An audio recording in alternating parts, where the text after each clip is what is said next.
And if you look at the Druid religion, was all about nature, wasn't it? And this green man, could these green men be related to some sort of, like you say, the reptilians or anything? No. Sounds a bit weird how they're telling us that they worship this green man. Osiris, he was always depicted with green skin. So, I mean, you'd be silly not to correlate all these together, wouldn't you? And say, well, why are they all green? What's this green? When you look at the flag of Allah in Islam, it's shaped like a snake, and it's a green flag. And Islam's a lot of green. You know, they use green a lot in the flags and everything like that. So, I mean, you've got to start looking and thinking, what are all these people talking about green, and what the emerald tablets are green again? Andrew, if you think about it, as you said, it all goes back to nature. And if you think about it, what's the representation, or what does green represent? Just think logically. It represents new growth. Yeah. New growth in another way simply means creation. And if you think about it, what are they doing with stem cells at the moment? They're creating, they're getting new, anything new. So this is why it's even tied with Thoth, the emerald tablets of Thoth. Again, you got the green. So all of this whole green idea gives us anything about new. So this is why they're also talking of a new energy coming in, which 2025 is now the new the initiation. They've known about this for many hundreds of years. The initiation of the world is coming up in 2025. Mm-hmm. So again, you have to look and you have to start thinking, okay, so the world is going to start rejuvenating. We're going to start getting a different type of world. There's a new world coming in. Yes, there is. Yeah. But it's not just negative. It has got a lot of positive. It's going to have a lot of creativity brought in. So creativity is another aspect with green as well. It's not only that. It's not only the fact that that it's green, and it's. I mean, when you look at the sign of Allah, it's shaped like a snake with a crown above it and a sword. And then when you look at some of the things what Allah said, Allah is the greatest deceiver, the serpent, the snake, and the horrors of Islam. This is what it says in the Quran. The Quran says Allah is the greatest of all deceivers. Due to this verse in the Quran, Muslim teachers agree that according to Islam, the Muslim god Allah can be a liar.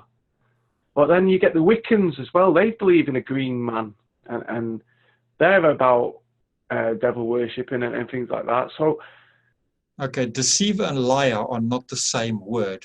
Right. Deceiver is a correct word, but deceiver doesn't mean a negative. To deceive something is another way of saying hidden. So a lie and something that's hidden is not the same thing. So yes, Allah, if you want to talk of the Islam faith, being the deceiver, we're just talking of occult sciences. So when it looked like he was talking in one way, you start realizing, but actually it's got a double meaning. So now you start hunting, and this is where you start talking the emerald tablets of Thoth. To the average person who reads it, they're going to take it literally. So that would be the one level. And you could say, well, they deceived because they didn't take it literally. Whereas you've got the other people who understand the mystical aspect of it. The mystical aspect or the occult aspect would be the truth. So opposite of truth is deception. So it's just the different levels. It's relative to one's consciousness. Which level are you going to grasp? So it's deceive is not the same as lie. That just needs to be made clear.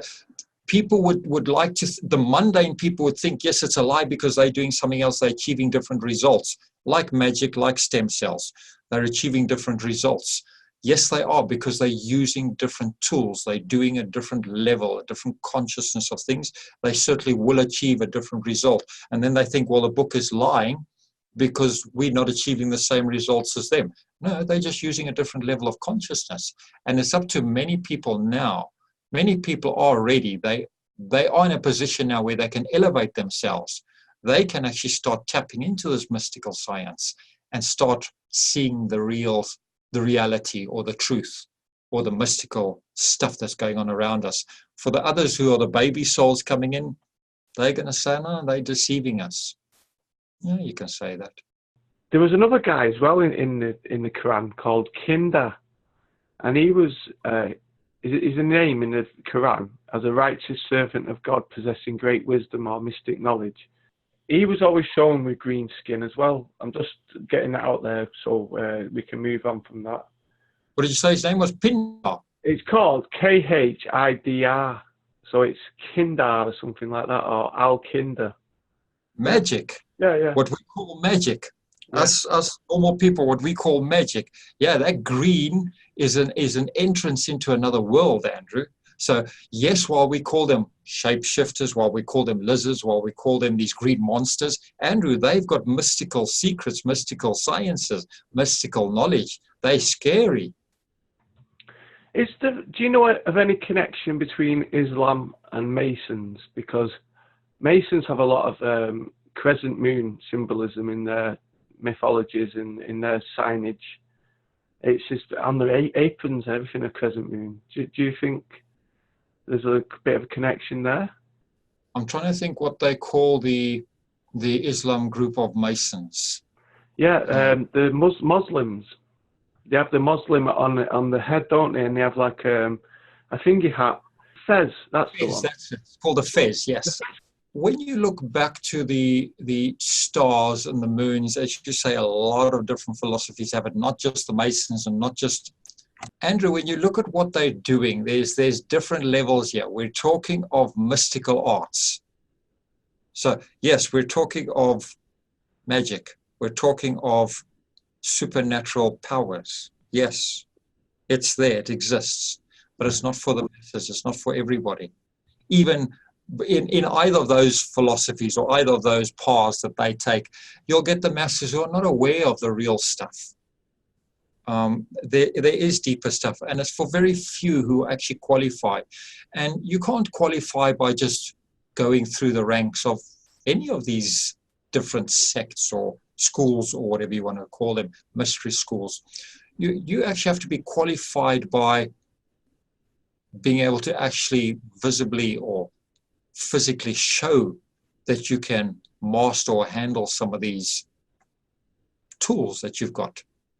So yeah, that's dealing with magic. That's dealing with I don't like to call it dark arts. There's obviously you can use it for bad. You can also use it for good.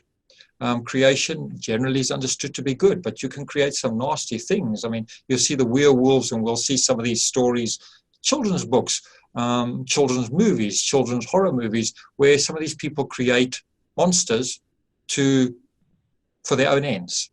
Still creation. So yeah, it's a matter of being able to understand and use mystical arts. Yes.